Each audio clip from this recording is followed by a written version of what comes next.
Bonjour, donc on va étudier aujourd'hui les plans pour surface de réponse ou plans pour variables quantitatives. Donc l'objectif, ça va être toujours d'étudier une variable quantitative y, qui est une variable réponse, et cette fois de choisir des expériences pour voir les effets de variables quantitatives x. Et on va chercher à modéliser la surface de réponse, la réponse de y, en fonction de cette variable quantitative. Et pour modéliser cette surface de réponse, eh bien, on va avoir besoin de faire quelques expériences. Donc pas trop d'expériences, puisqu'on est dans un cadre de planification expérimentale, mais des essais bien choisis pour qu'on puisse modéliser la réponse en fonction des variables quantitatives de façon la plus précise possible. Donc petit rappel d'abord de régression linéaire simple, donc le cas où on s'intéresse à deux variables quantitatives, une variable quantitative y qu'on cherche à expliquer en fonction d'une variable quantitative x.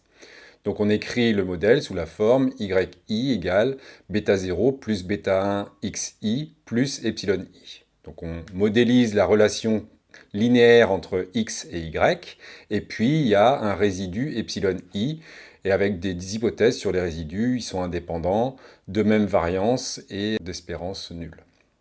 Et quand on va estimer les paramètres de ce modèle, eh bien on va les estimer grâce au critère des moindres carrés, donc en essayant de minimiser l'écart entre les observations yi et la modélisation par le modèle, c'est-à-dire les bêta 0 chapeau plus bêta 1 chapeau xi. Bêta 0 chapeau et bêta 1 chapeau, ce sont les estimations des paramètres du modèle, et des estimations qui justement vont chercher à minimiser l'écart entre observation et prévision. Plus exactement, vont minimiser le carré des écarts, la somme des carrés des écarts entre les observations et les prévisions.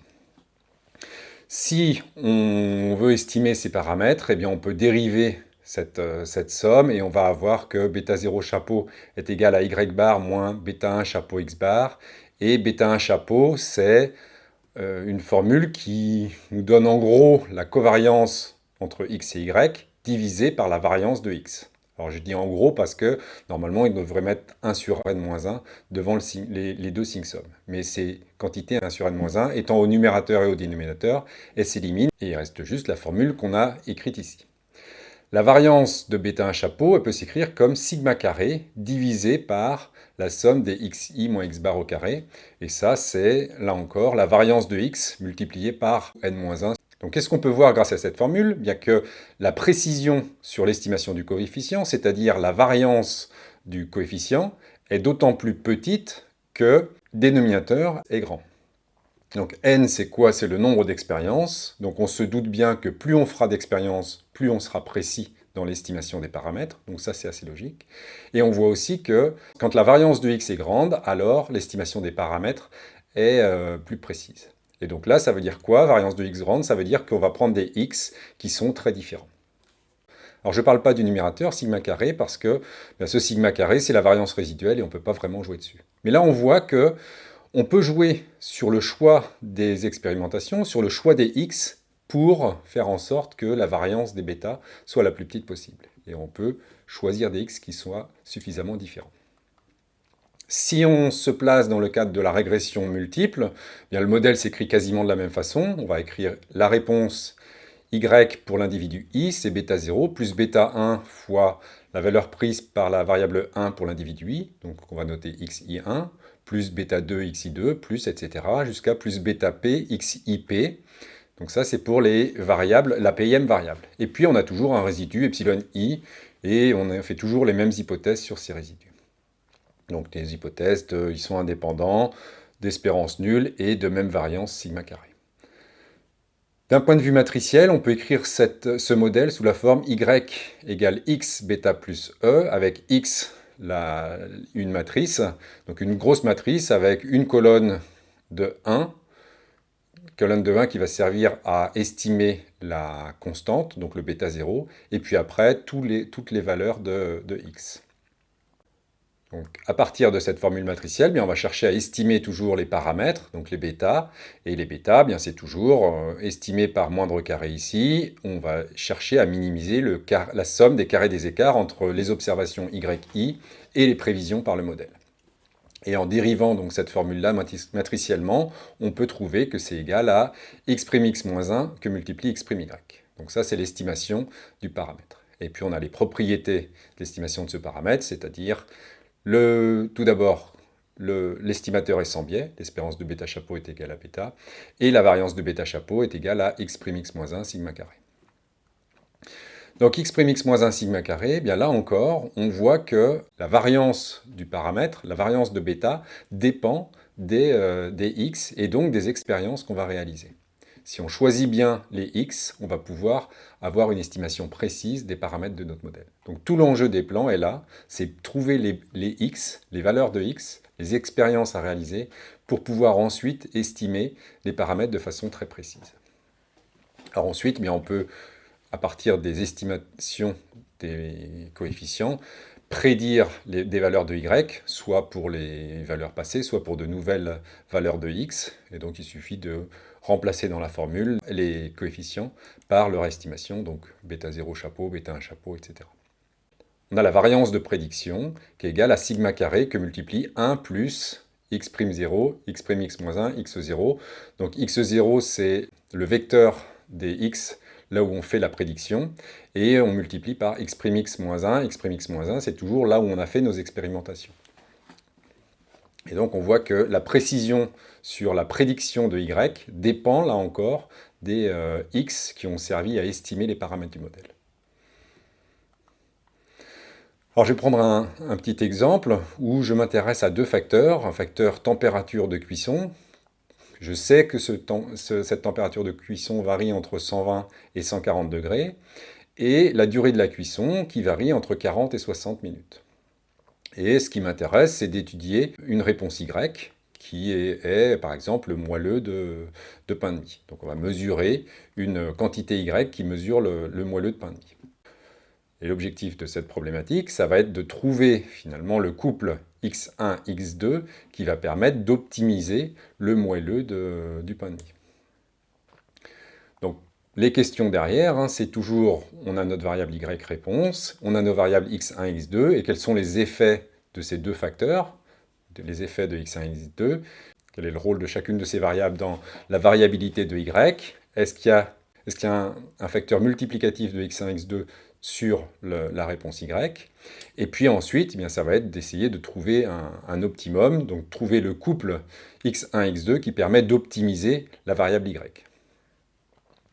Et puis bien évidemment, quand on va construire ce genre de modèle, on veut être le plus précis possible, donc avoir les estimations les plus précises possibles des coefficients, et par suite, les estimations les plus précises possibles des prédictions pour de nouvelles valeurs de x. Alors le problème souvent, c'est que nos variables x1 et x2 ne jouent pas forcément de façon linéaire seulement sur y. Par exemple, on peut imaginer que le moelleux dépend de la température de cuisson. La variable y prend des valeurs faibles quand la température est très faible, puis la valeur de y augmente, mais elle atteint un maximum et ensuite elle rediminue. Donc en pratique ici, ce qu'on voit, c'est que on a un effet qui est quadratique, ou qui ressemble en tout cas à un effet quadratique. Donc on n'a pas juste un effet linéaire qui serait, bien, la variable y augmente quand le x augmente. Et donc on va vouloir prendre en compte cet effet quadratique dans le modèle qui permet d'exprimer y en fonction des x1, x2. Donc pour ce faire, bien, on va construire un modèle avec à la fois des effets linéaires, donc des effets de x1 et de x2 seuls, puis des effets quadratiques, c'est-à-dire un effet de x1 carré, un effet de x2 carré, et puis un effet d'interaction entre x1 et x2. Donc le modèle, je vais l'écrire, bien yi, donc la réponse pour l'expérience i, c'est bêta 0 plus bêta 1 fois xi1, la valeur prise par la première variable pour l'individu i, plus bêta 2 fois xi2, donc ça c'est le modèle linéaire pour l'instant. Ensuite, je vais rajouter les termes quadratiques. Donc, je vais mettre bêta 1, 1 par exemple. Donc, c'est un coefficient que je note bêta 1, 1, xi1 carré. Bêta 2, 2, xi2 carré. Donc, ça, ce sont la prise en compte des deux termes quadratiques. Et puis, enfin, un terme d'interaction. Donc, un coefficient bêta 1, 2 que multiplie xi1, xi2. Donc, ça va être l'effet du produit de xi1 par xi2. Et puis on a toujours un résidu, avec toujours les mêmes hypothèses sur les résidus.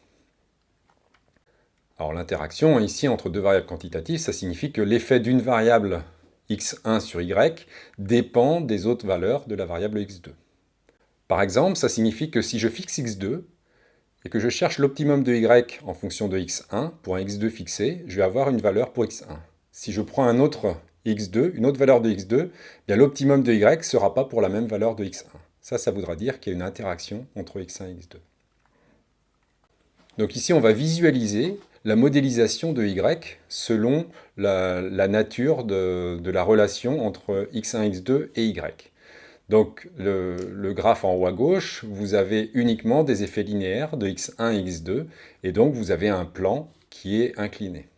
Le schéma suivant, vous avez un effet linéaire de x1, donc on voit un plan qui monte, et puis vous avez un effet linéaire de x2, mais aussi un effet quadratique de x2. Donc ici, on a un peu comme une feuille de papier qui serait incurvée, et sur le côté. Le graphe suivant, bien vous avez un effet linéaire de x1, donc les valeurs ont tendance à monter par rapport à x1, un effet linéaire de x2, mais également une interaction entre x1 et x2. Donc vous voyez une forme qui est incurvée, et donc un optimum de x1 qui va dépendre des valeurs de x2. Même chose, un optimum de x2 qui dépend des valeurs de x1. Vous avez ensuite un plan donc en creux ici, avec des effets quadratiques de x1 et quadratiques de x2. Donc il y a un minimum ici, puisque les coefficients devant x1 carré et x2 carré sont positifs. Ensuite, vous avez une surface de réponse qui est en forme de selle de cheval, où on a un effet quadratique qui a un effet positif, et un effet quadratique, celui de x2, qui a un effet négatif. Et puis enfin, vous avez le dernier graphe qui est l'opposé de celui qui est en bas à gauche, où vous avez un optimum avec cette fois des effets des termes quadratiques qui sont négatifs. Donc la modélisation qu'on propose permet de prendre en compte tous ces types de surfaces de réponse. Donc par rapport à l'effet de deux variables, on a un peu tous les types de surfaces de réponse possibles ici. Alors vous avez un petit exercice qu'il est possible de faire où on va vous demander d'optimiser, là encore, une recette de galette et d'optimiser deux paramètres. Donc d'optimiser la quantité de farine, sachant que cette quantité varie entre 45% et 55%, et d'optimiser la température de cuisson qui varie entre 180 et 220 degrés. Donc vous avez ces deux facteurs qui peuvent varier simultanément, et le but c'est d'essayer de trouver 10 essais qui vont permettre de modéliser au mieux la réponse de y en fonction de ces deux facteurs. Donc là encore, vous avez une feuille Excel que vous pouvez télécharger et puis comparer le plan que vous allez construire par rapport à un plan qui est optimal. Et si vous n'arrivez pas à construire le plan, eh bien vous allez suivre le cours et après, vous pourrez construire un plan assez facilement. Alors quelques idées d'abord sur la construction du plan. Donc on a dit que la qualité de la modélisation va dépendre de bêta chapeau et de la précision de bêta chapeau plus exactement, donc de la variance de bêta chapeau. Et la variance de bêta chapeau, c'est x'(x-1) sigma carré. Donc sigma carré, on ne peut pas y toucher, mais x'(x-1), on va pouvoir jouer dessus pour trouver les bonnes valeurs de x qui permettent de minimiser la variance de bêta chapeau. Donc on va pouvoir connaître la qualité du plan avant même de faire les expériences. Parce qu'une fois qu'on a défini les expériences, on connaît x, et donc on peut calculer x'(x-1), et donc avoir une idée de la qualité de notre plan. Alors, première idée qu'on a déjà évoquée tout à l'heure, c'est qu'il faut prendre des x qui soient les plus dispersés possibles. Alors, on le voyait sur la formule, mais comment on peut le dire autrement? Bien, ici, j'ai fait un schéma à gauche avec des points bleus, et puis à droite, avec des points rouges. Là, il y a une même variabilité dans la position des points bleus qui sont à gauche par rapport aux points rouges qui sont à gauche, et des points bleus qui sont à droite par rapport aux points rouges qui sont à droite. Donc c'est la même variabilité, mais dans un cas, j'ai séparé beaucoup plus les points bleus que les points rouges. Et si je trace des droites entre deux points, pris au hasard, entre deux points bleus, ou entre deux points rouges, eh bien je vois que les pentes de mes droites sont beaucoup plus homogènes à partir des points bleus qu'avec les points rouges. C'est très logique, les points sont plus éloignés, et donc on va avoir une précision qui est plus importante. C'est exactement ça quand on va dire qu'on veut une variance des x la plus grande possible, on veut plus de précision dans l'estimation de la pente de la droite, c'est exactement ça qu'on est en train de faire là.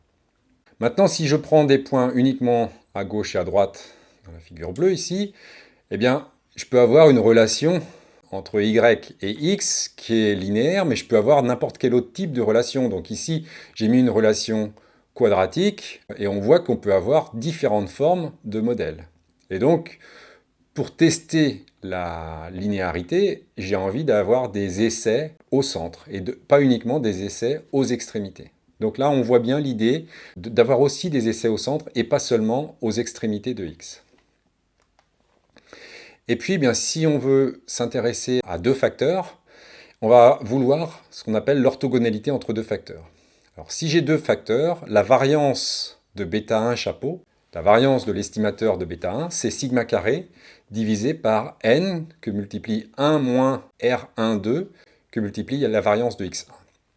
R12, c'est la valeur absolue ici de la corrélation entre x1 et x2. Et donc ce qu'on voit bien ici, c'est que si la valeur absolue de la corrélation est proche de 1, 1 moins R12 va être proche de 0, et donc la variance va augmenter sensiblement.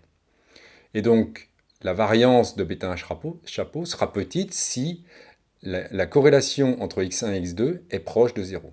Si elle est égale à 0, la variance de β1 chapeau est égale en fait à la formule qu'on avait quand on avait la régression simple, c'est-à-dire à la variance de β1 chapeau si j'avais fait la régression uniquement en fonction de la variable x1.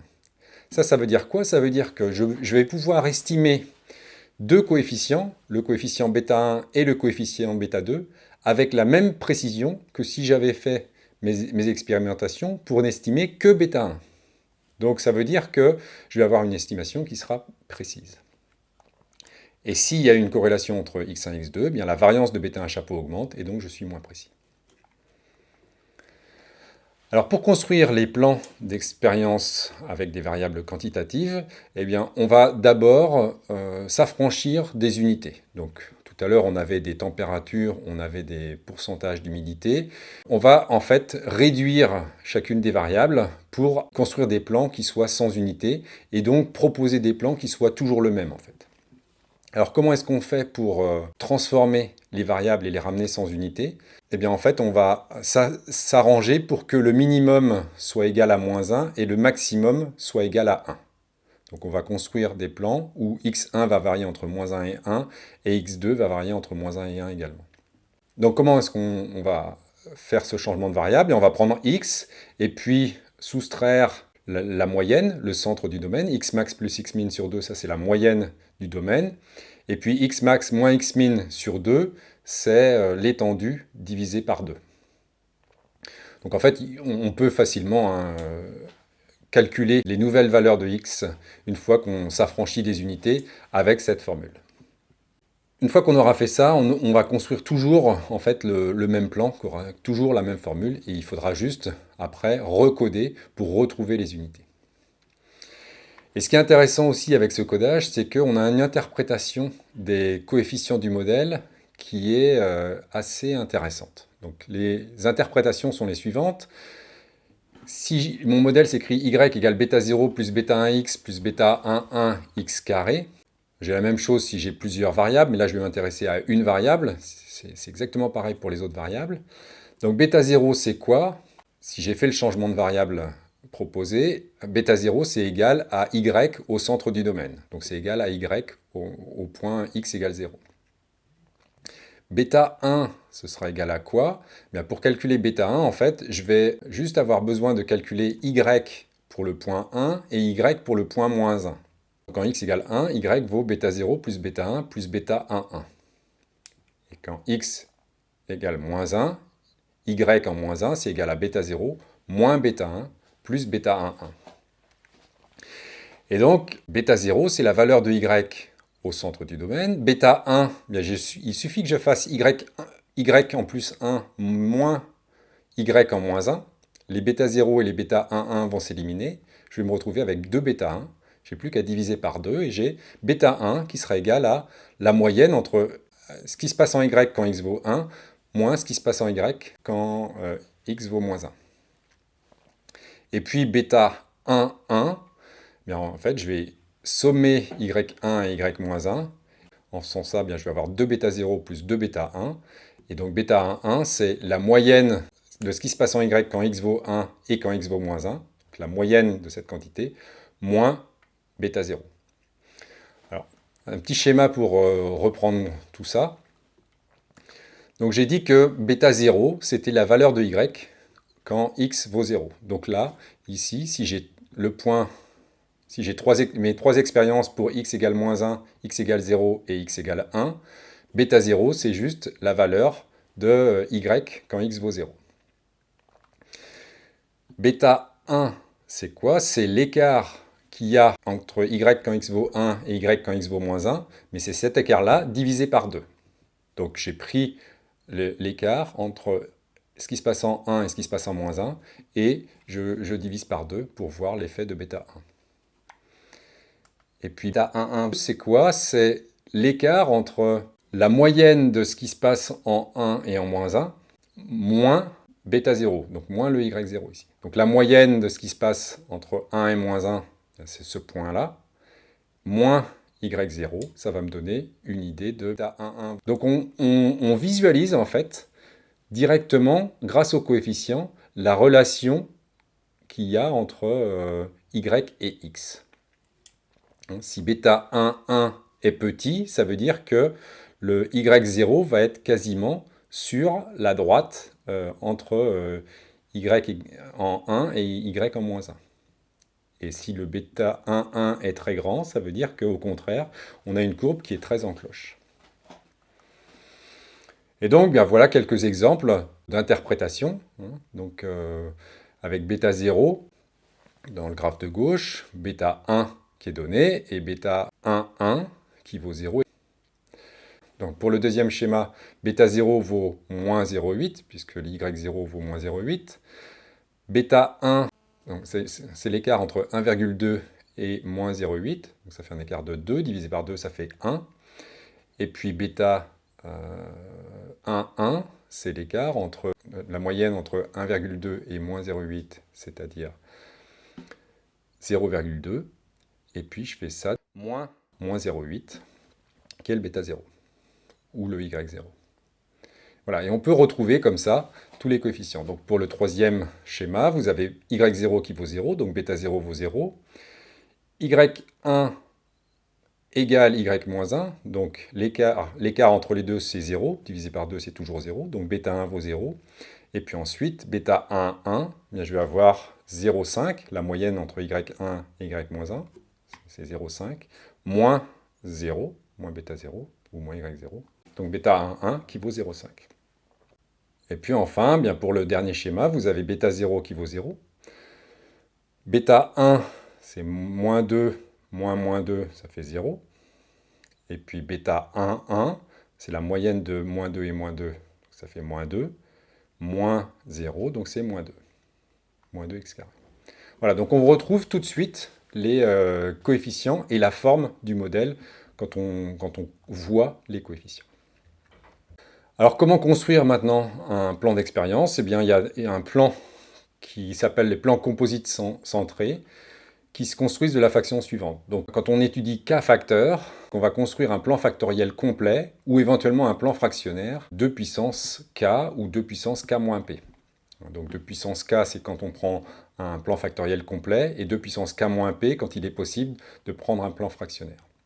Donc le plan factoriel complet va nous permettre de construire un carré en 2 dimensions, un cube en 3 dimensions, etc. Donc ici, ça correspond aux points bleus qui sont sur le carré. Donc on retrouve les 4 points du plan factoriel 2 puissance 2. Ensuite, on met ce qu'on appelle des points en étoile. Point en étoile, je vais prendre alpha, qui est la racine quatrième du nombre d'essais du plan que j'ai construit précédemment. Donc dans mon plan complet, j'avais 4 points. Donc là, je vais prendre la racine quatrième de 4. La racine quatrième de 4, c'est la racine de 4, c'est-à-dire racine de 2. Donc les points en étoile, eh bien, je mets tous les facteurs à 0, sauf un que je mets à racine de 2 et moins racine de 2. Donc ça correspond au point rouge. Donc en fait, on va construire en mettant des zéros pour tous les facteurs, sauf un qui prend la racine quatrième du nombre d'essais du plan factoriel. Et puis on rajoute des points au centre, c'est-à-dire des points en 0. Et donc là, on rajoute un certain nombre de points au centre, selon la qualité du plan qu'on souhaite avoir. Donc après, le nombre d'expériences totales, c'est dans mon exemple, 4 pour le plan factoriel, plus 4 pour les points en étoile, plus un certain nombre de points au centre.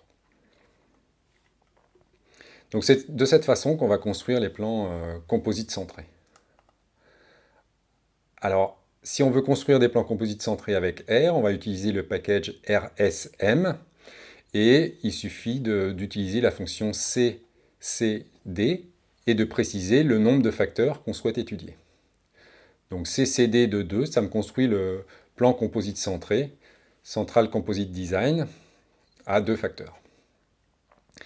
Et puis, bien, la ligne d'en dessous, vous voyez CCD de 2, et je précise en fait les variables, donc en précisant que la première variable, c'est une variable x1, qui est la température, avec, je donne le centre du domaine, donc le centre c'est 130, et divisé par 10, ça c'est la moitié de l'étendue, puisque je voulais que les températures varient entre 120 et 140. Et puis même chose, la deuxième variable, c'est la durée, qui est centrée autour de 50, avec une variabilité de 10, donc ça peut aller de 40 à 60. Et donc quand je regarde le plan d'expérience qui a été construit, eh bien vous voyez que j'ai les essais avec les points au centre, donc j'ai un certain nombre de points au centre, avec 130 en température et 50 pour le temps. Et puis ensuite, j'ai les points du plan factoriel 2,2. Donc par exemple, ce sont les valeurs 120, 40, 120, 60, 140, 60 et 140, 40. Ça, ce sont les points du plan factoriel. Et puis, vous avez les points en étoile avec bien 50, 115, 144, 50, 130, 64,14 et 130, 35,8. Alors, quelles sont les propriétés de ce plan composite centré? Eh bien, il y a une première propriété qui est importante, qui est l'isovariance par rotation. Alors, cette propriété, on l'a si on choisit pour les points en étoile de les mettre à la racine quatrième du nombre d'essais qu'on a réalisé précédemment dans le plan factoriel. Donc, cette isovariance par rotation, ça veut dire que la précision du plan dépend de la distance au centre du domaine. Donc, j'ai le centre du domaine qui est ici, et la précision dépend uniquement de la distance au centre du domaine. Ça ne dépend pas du tout de la direction. Que j'aille à droite, en haut, à gauche, en bas. La qualité du plan, la qualité de la précision est la même, quelle que soit la distance au centre du domaine. Ça, c'est ce qu'on appelle l'isovariance par rotation. On a aussi une autre propriété qui est la précision uniforme, c'est-à-dire que la précision est identique à une distance de 1 du centre du domaine, quelle que soit la direction et quelle que soit la distance au centre, à une distance inférieure à 1. Une autre propriété qui est très importante, c'est que les différents effets sont orthogonaux entre eux, c'est-à-dire qu'il n'y a pas de corrélation entre les effets principaux entre eux. Mais il y a une corrélation entre les effets quadratiques en fonction du nombre de points au centre qu'on va choisir. Donc si on choisit bien le nombre de points au centre, n0, on va avoir une corrélation qui sera très faible entre les effets quadratiques. Donc en pratique, comment on construit le plan d'expérience? Bien, on définit les expériences qu'on doit réaliser, et puis après, les points au centre, eh bien, on les met un petit peu partout. On ne va pas faire tous les points au centre au début ou à la fin, par exemple. Il faut qu'on en mette un petit peu partout. Maintenant, il faut aussi éventuellement s'adapter à la réalité du terrain. Par exemple, on va faire toutes les expériences à 140 degrés à peu près au même moment, pour éviter d'avoir une fois à chauffer le four, une fois à le faire refroidir, ensuite à le faire réchauffer, etc. Donc, il faut aussi prendre en compte ces contraintes pratiques quand on construit des plans d'expérience. Idéalement, statistiquement, il faudrait choisir au hasard l'ordre dans lequel on réalise nos essais. Mais après, voilà, il faut aussi prendre en compte les contraintes techniques. Alors voici un petit tableau qui permet de voir les plans composites centrés en fonction du nombre de facteurs qu'on étudie. Donc là, vous avez un tableau avec de 2 à 6 facteurs qu'on va étudier. Et donc, bien, je vous donne le plan factoriel complet ou le plan fractionnaire qu'on va utiliser pour construire le plan composite centré. Donc vous voyez que pour 2, 3 ou 4 facteurs, on prend le plan complet, donc le plan 2 puissance 2, 2 puissance 3 ou 2 puissance 4. Avec 5 facteurs, on va prendre le plan 2 puissance 5 moins 1. Et avec 6 facteurs, on va prendre le plan 2 puissance 6 moins 1. Ça nous donne un nombre d'essais pour ce plan fractionnaire ou ce plan complet. Donc avec 3 facteurs, par exemple, on aura 8 essais ici. Ensuite, on va déterminer la valeur du alpha pour les points en étoile. Donc je vais prendre la racine quatrième de 4, la racine quatrième de 8, la racine quatrième de 16. Donc racine quatrième de 16, c'est la racine de 16. Racine de 16, c'est 4. Racine de 4, c'est 2. Donc la racine de 16, c'est 2. Ensuite, bien, vous avez le nombre de points axiaux, donc avec les points, ce qu'on appelle les points en étoile. Bien, c'est le nombre de facteurs multiplié par 2, puisqu'il y a une valeur minimum, une valeur maximum. Donc pour 3 facteurs, par exemple, eh bien, on aura 6 points en étoile. Et puis ensuite, on rajoute des points au centre. Et puis bien là, selon qu'on veut l'orthogonalité ou qu'on veut une précision uniforme dans notre plan, eh bien, on va choisir un nombre de points au centre qui sera un petit peu différent. Alors une fois qu'on a construit un plan d'expérience, idéalement, avant de se lancer dans la réalisation des expériences, le mieux c'est d'évaluer la qualité de ce plan. Pour évaluer la qualité de ce plan, eh bien, on va calculer x' moins 1. Donc on va calculer la valeur qui, multipliée par sigma carré, donnera la variance des paramètres. Et si ce x' moins 1 est petit, eh bien, ça veut dire qu'on aura des plans qui seront de bonne qualité, et donc des estimations pour les modèles qui seront précises, avec des variances qui seront petites sur les estimateurs des paramètres. Ici, j'utilise le package RSM pour construire un plan, et je construis un plan composite centré avec 2 facteurs. La fonction modèle.matrix me permet de calculer la matrice X pour des essais réalisés et pour un modèle donné. Donc là, le modèle, je l'écris x1 plus x2 plus, alors on écrit i de, entre parenthèses, x1 carré. Ça signifie qu'on va calculer x1 carré et qu'on va définir un nouveau facteur x1 carré. Parce que sinon, dans R, le x1 carré n'est pas compris. Il est compris comme l'interaction entre x1 et x1, et c'est confondu complètement avec x1. Donc là, le grand I majuscule, qui est une fonction, va faire en sorte qu'on calcule x1 au carré et qu'on le considère comme un facteur. Même chose, je calcule x2 carré, je le considère comme un facteur, et je calcule le produit de x1 et x2, et je le considère comme un facteur. Et puis je dis que je veux utiliser ce modèle-là sur les données du plan que je viens de construire. Et donc en calculant transposé de x multiplié par x, donc c'est-à-dire x', je vois que j'ai une matrice qui est presque diagonale. Et ce qui m'intéresse surtout, c'est l'inverse de cette matrice. Donc la fonction qui permet d'inverser une matrice dans R, c'est la fonction solve. Donc si je fais solve de transposé de x, pourcentage étoile, pourcentage x, donc ça me calcule x' moins 1, eh bien je vois que j'ai une matrice x' moins 1 qui est presque parfaite parce que bien, la constante est indépendante des effets principaux, parfaitement. Elle est légèrement liée aux effets quadratiques, mais très très peu. On voit que les effets principaux x1, x2 sont indépendants de tous les autres effets, de la constante et de tous les autres effets. Les effets quadratiques sont légèrement liés à la constante. Et puis, le produit de x1 et x2 est indépendant des autres effets. Donc, on a construit une matrice X, on a choisi des essais qui vont permettre d'estimer tous les coefficients sans qu'il y ait de corrélation, de liaison entre les coefficients. Donc, on ne peut pas faire mieux ici que cette matrice. Ou alors, on fait plus d'essais, et dans ce cas-là, en faisant plus d'essais, on sera plus précis et on aura des variances, donc des valeurs sur la diagonale qui seront plus petites. Mais pour un nombre d'essais relativement limité, eh bien ici on a une matrice de qualité. Et donc après, eh bien, ce qu'on va faire, c'est qu'on va réaliser les expériences et puis on va étudier les données à partir d'un modèle de régression. Donc le modèle de régression qui s'écrit avec la constante plus la somme des termes linéaires, plus la somme des termes quadratiques, plus la somme des produits 2 à 2 des effets, plus évidemment un résidu. Donc en fait, ici, il y a des termes sommes, mais c'est vraiment uniquement les effets linéaires, les effets quadratiques et les effets des interactions seules. La résiduelle peut également se décomposer en 2 termes. Pourquoi elle peut se décomposer en 2 termes? Parce qu'en fait, on va pouvoir décomposer la résiduelle quand on répète exactement une même expérience. Pourquoi? Parce qu'ici, on a des points au centre. Donc les points au centre mesurent la répétabilité de l'expérimentation. Et c'est ce qu'on va appeler l'erreur pure.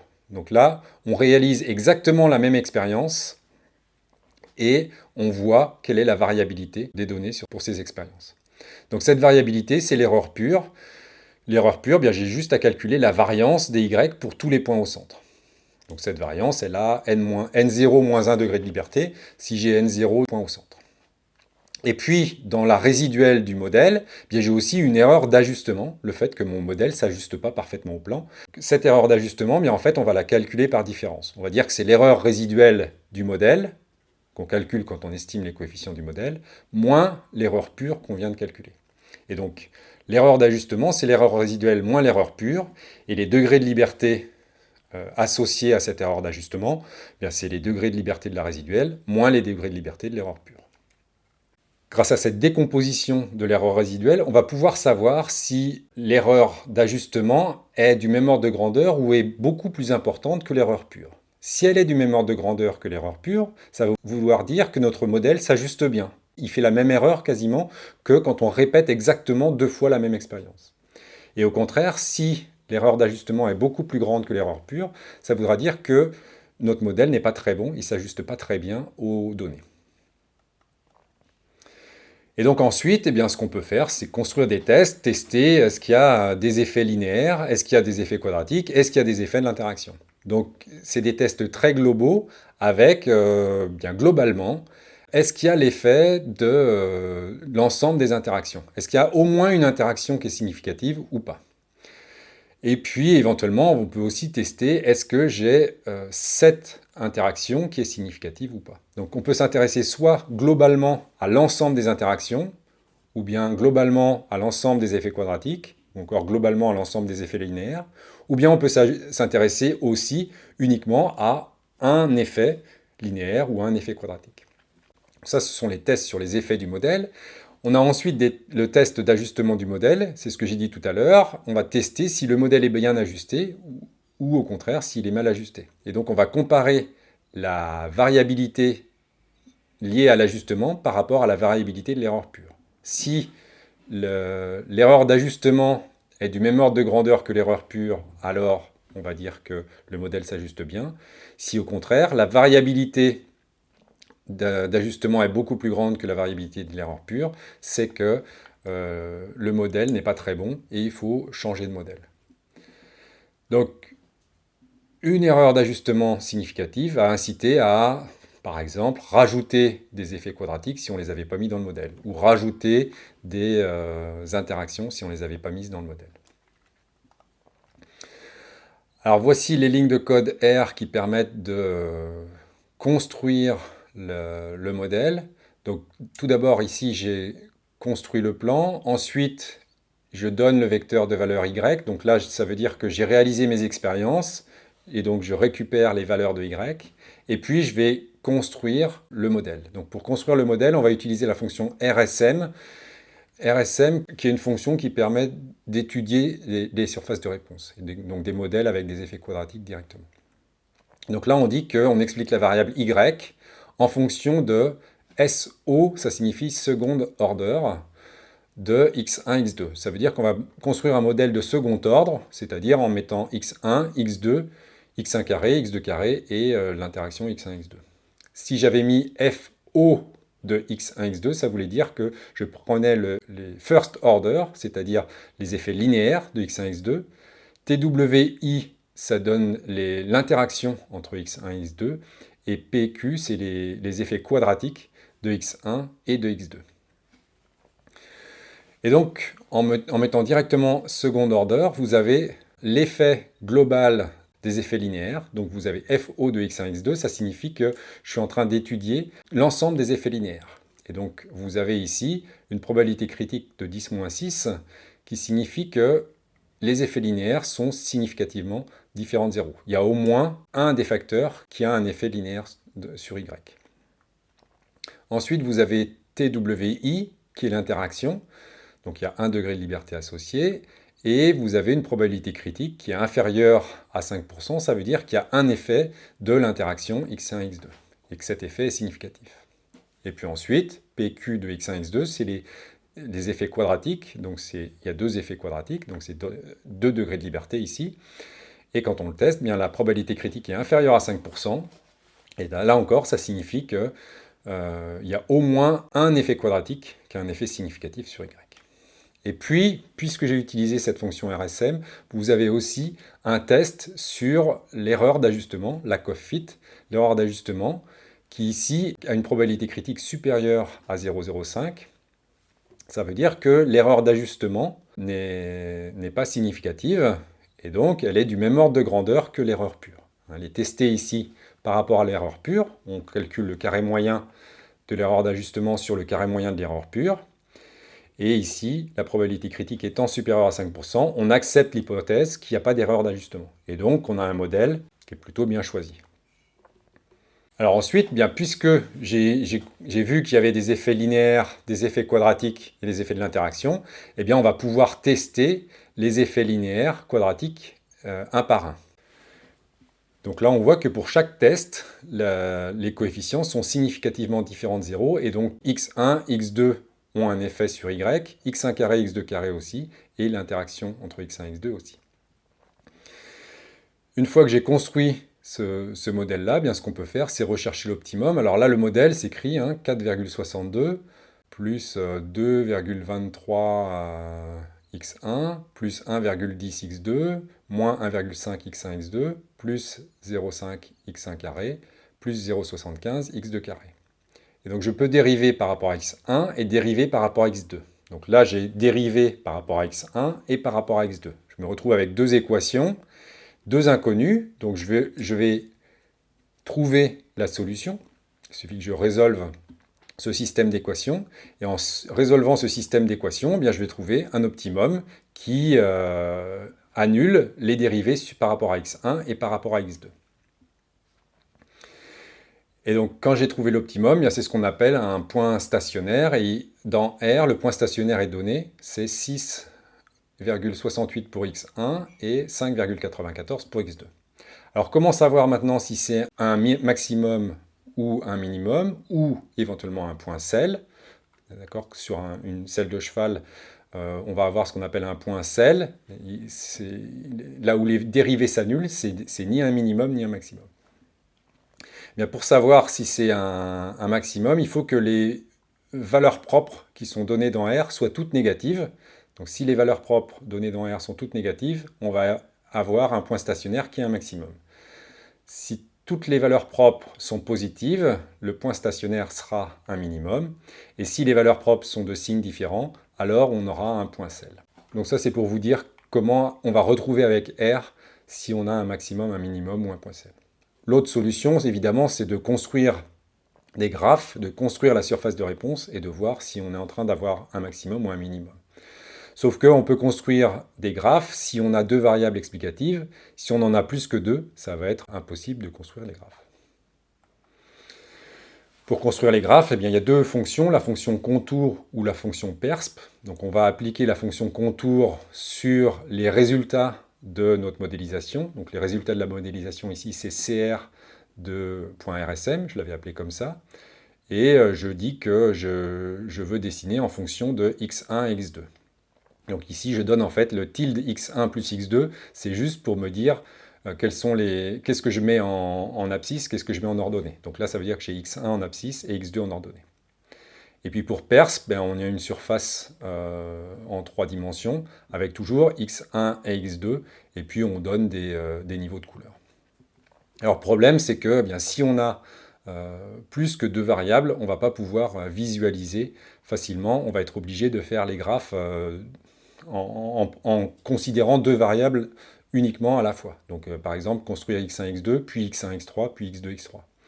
Le problème est que si je veux construire x1, x2, il faudra que je fixe x3, et à quelle valeur est-ce que je fixe x3? Donc en général, ce qu'on fait, c'est qu'on va fixer x3 à la valeur de l'optimum, pour voir comment joue x1, x2. Parce qu'évidemment, en bougeant x3, l'optimum sur x1 et x2 ne sera pas le même.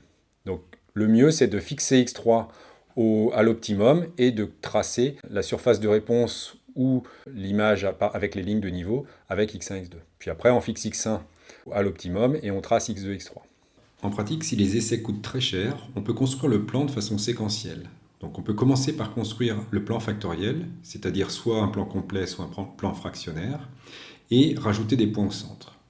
Et à partir de ces essais, on va construire un modèle linéaire sans effet quadratique. Et grâce au point au centre, on va pouvoir tester la qualité d'ajustement du modèle en comparant l'erreur d'ajustement du modèle avec l'erreur pure. Si l'erreur d'ajustement du modèle est faible, si elle est du même ordre de grandeur que l'erreur pure, alors le modèle linéaire convient et on va s'arrêter là et considérer qu'on n'a pas besoin des effets quadratiques. Si maintenant l'erreur d'ajustement est forte, ça voudra dire que le modèle ne convient pas et on va rajouter les points en étoile pour pouvoir construire par la suite un modèle plus complet avec les effets linéaires mais aussi les effets quadratiques et les effets d'interaction. L'intérêt est de pouvoir construire peu d'essais dans un premier temps et vérifier que le modèle convient ou ne convient pas. Et si le modèle ne convient pas, bien on fait plus d'essais et on construit un modèle plus complet.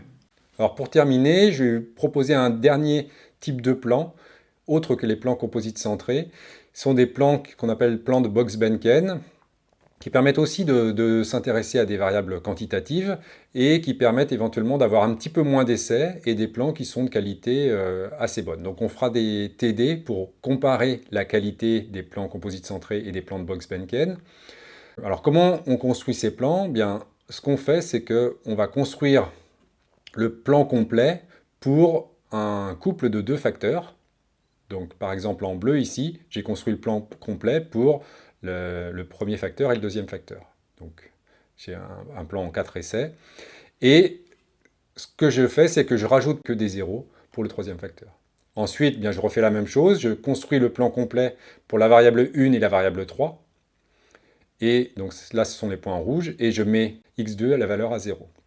Et puis ensuite, je construis à nouveau le plan complet pour les facteurs 2 et 3, et je rajoute des points au centre pour la première variable. Donc je mets la première variable à 0. Et puis je rajoute des points au centre du domaine, donc avec pour x1, x2 et x3 que des zéros. Alors quel est l'intérêt de ce plan d'expérience? Bien, c'est un plan d'expérience où en fait on voit qu'on va tester pour chaque facteur uniquement 3 niveaux. Le niveau 1, le niveau -1 et le niveau 0. Ce qui est assez intéressant parce qu'on va avoir à tester que ces 3 niveaux, alors qu'avec le plan composite centré, on va avoir besoin de tester 5 niveaux, puisqu'on a les points en étoile, en plus des points sur le carré et du point au centre. Donc le fait d'avoir moins à changer de niveau permet, d'un point de vue pratique, d'avoir des plans qui sont plus faciles en général à réaliser. Alors, la qualité du plan est un petit peu moins bonne, mais par rapport aux contraintes pratiques, dans certaines situations, ça peut être intéressant. Et l'autre intérêt de ce plan de Box-Benken, c'est que je peux éventuellement rajouter un facteur si je veux. Donc là, par exemple, j'ai étudié 3 facteurs, je veux rajouter un 4e facteur, eh bien, il suffit que je mette une 4e colonne avec des zéros pour les points en bleu, des zéros pour les points en rouge, des zéros pour les points en vert, et puis après, je vais rajouter des essais avec x1, x4, x2, x4, x3, x4, et les autres facteurs à 0. Et donc, je peux construire mon plan de façon séquentielle. Alors qu'avec le plan composite centré, si je ne peux pas rajouter un facteur une fois que j'ai construit un plan composite centré avec 3 facteurs par exemple. Donc sur R, pour construire ces plans de Box-Benken, c'est toujours le package RSM et c'est la fonction BBD, Box-Benken Design, et il suffit de préciser le nombre de facteurs qu'on veut utiliser.